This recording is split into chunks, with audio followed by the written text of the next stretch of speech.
All right, guys, today we are going to be making an art project inspired by the artist Reggie Laurent. We are going to start by using our scrap paper.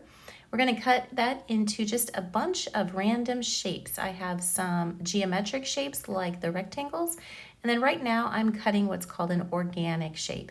It doesn't have a name to it, it's just whatever shape I give it. So just try out some different things, cut out a bunch of different colors, different shapes, and we're going to put it together using some glue. There's all the shapes I have. You can figure it out later. You can figure out the shapes and where they're going to go later. I didn't use everything that I cut out. So we're going to use the glue box. Just push it into the glue and lay down your first piece. I'm not sure I like where I put this one, but that's what I did first and that's what I went with. So you want to create some balance. You want to not like group all of the orange in one section of your paper or all of the triangles in one section. You want to create some balance. And that piece that I pointed to, that was a scrap piece that had some, somebody tested out some colors on it. That was actually became my inspiration piece for this. So I started creating patterns, these intentional, repetitive designs onto the shapes that I glued down. And then I am using the element of design that we call line.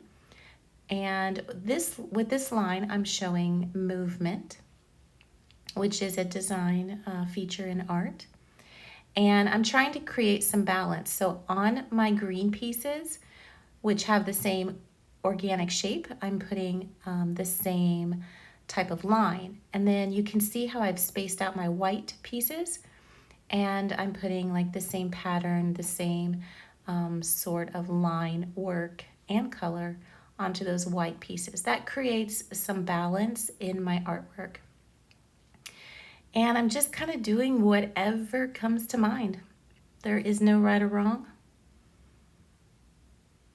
And since I had some straight lines on the yellow, horizontal and vertical, I decided to do that on the other yellow piece that I had.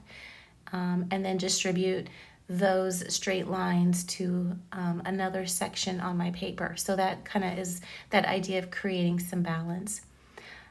Thought I might need to add some more interest to those white pieces, and then that would also keep in line with that design work I was doing with the straight lines. But they can't all be straight lines. I do love a good curvy line.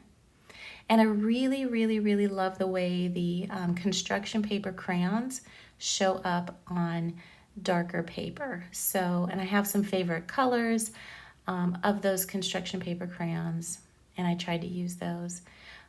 This particular crayon that I used on that blue doesn't really show up too well. I did outline it, and then my outline, I kind of messed up, but then I was like, oh, I kind of like how it got thicker in that one area.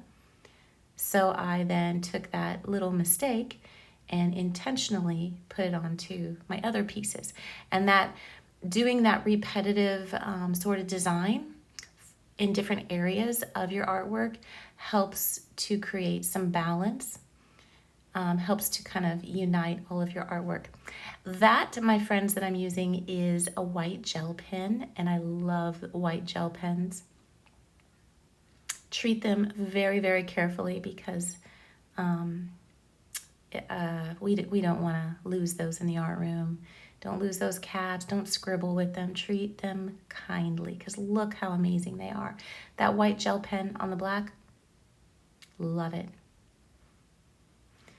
All right, and then I decided I really do kind of like I said, that those construction paper crayons on the dark paper. I think it adds something.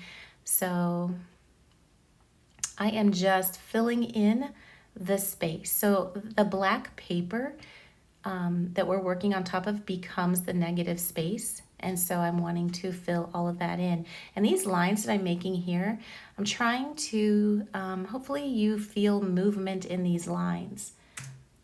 Movement in art, it's lines that make your eyes go from one place to the other. They make your eyes move across the artwork, even though your artwork is still. So that is it. That is the piece of artwork that we are going to do based on the artist Reggie Laurent.